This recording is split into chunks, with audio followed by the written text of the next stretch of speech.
Hey everybody, welcome back to Post Time. With us now is Mike Cole, and he has made an incredible comeback this year. So I had Mike on the show.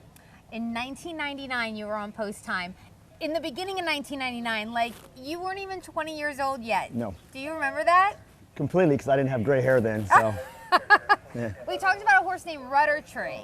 That was my first horse. Yes, Yes. yeah, wow, great memory. Okay, Yeah. so now let's fast forward to 2010. You were the Delaware Horizon Award winner, so that was really fabulous, nice Yes. honor. Yes, very good honor.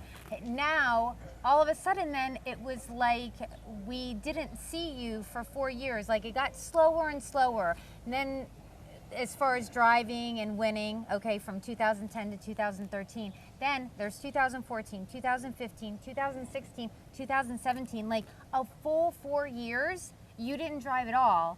And now 2018, you're back. So obviously, if you're making a comeback, Yep. you disappeared for a while. Yes. So what's the story there? There's got to be a story behind that.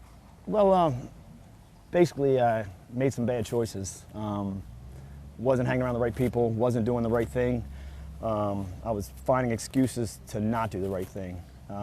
I was suspended on January 13th, 2013 for failing a human positive drug test. So I made some bad choices, and you know, much as I was regretful about that, I think that was the best thing that's ever happened to me in my career and my family. I really feel that way. I believe everything happens for a reason. So as far as that, when 2013 come, I got suspended. I chose to go to rehab right away.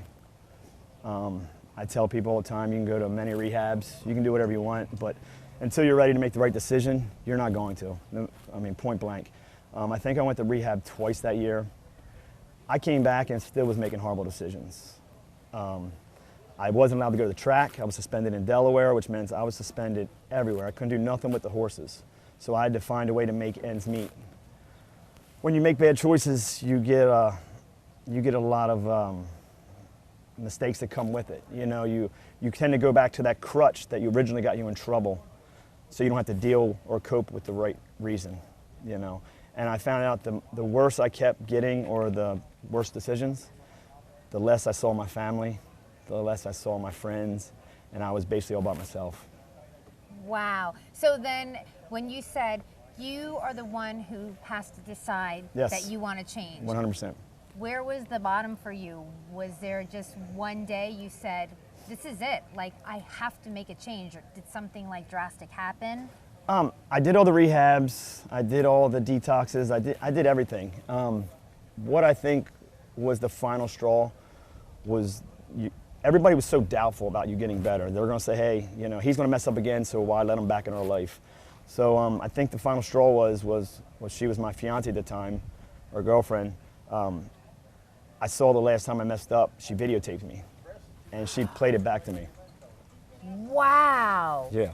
And so you watched it when you ended up being sober that day? Yeah, I You sobered saw- the very next morning. She played it back to me, and I saw the fear that it put through her.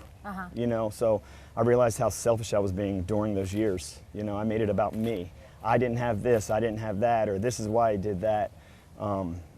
It was all just making a poor, impulsive choice. And I was making it about me, and I wasn't thinking about others around me and thinking about what I was doing to them. Wow, what a turnaround Yeah, you it's have been- made. It has really been spectacular to Yeah, see you thank back you. at the track. Yeah, I like being And- back. I love being back.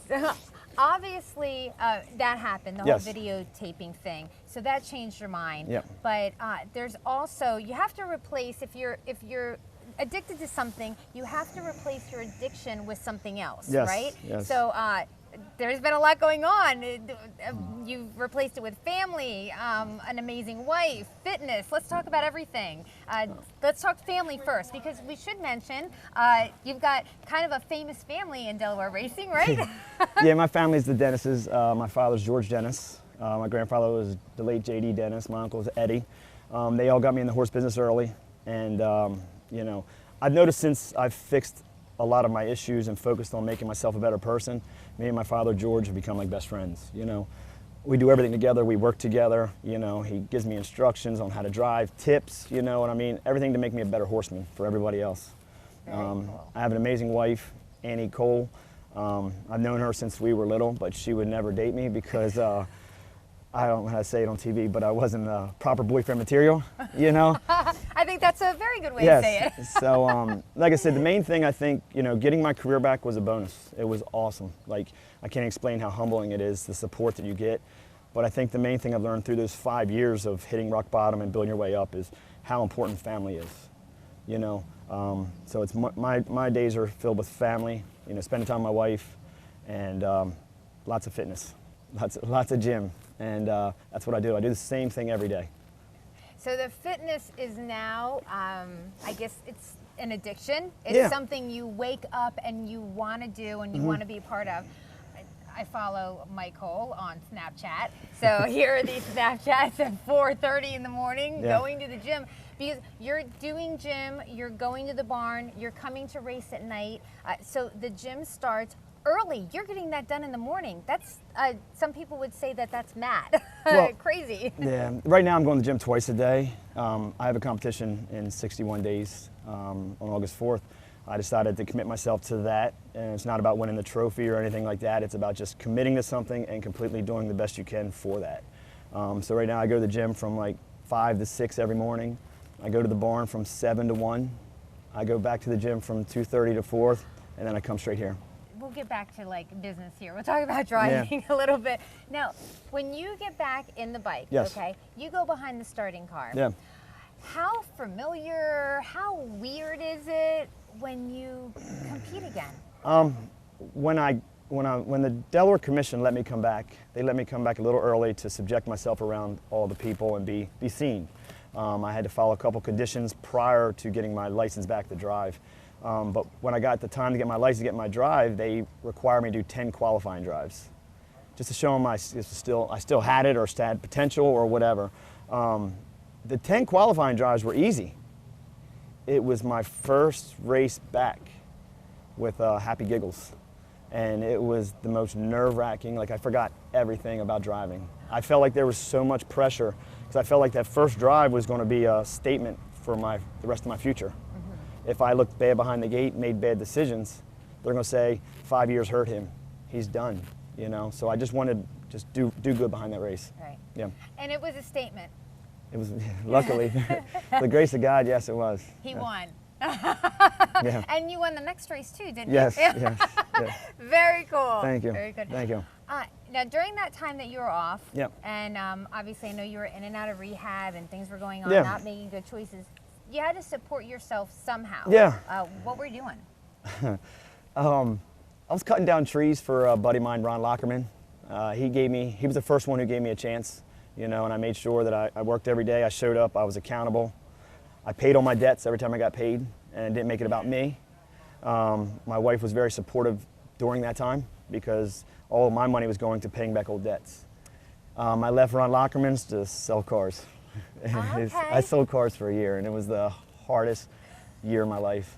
Yes. Really? Yes, it was very hard. It was very, financially it was okay, but the stress level that comes with it. There were so many highs and lows, and just, you were completely mentally exhausted after the day. There are a billion jobs out there that you can be doing, whether it's cutting down trees, selling cars, working in a restaurant, whatever, pushing paper somewhere, you know. But you're driving horses, so, you know, why? Why harness racing? You know, for the first 4 years that I was suspended, I never even looked at a harness race. I would work at the barn here and there, but I would not watch the races because I knew I was missing it. It was hurtful because it brought back bad memories, you know. And then one day I woke up and I put my 2 weeks in, and I asked my father, George, if I could come to work for him. And he hired me as the barn manager along with my trainer, Joe Colombo.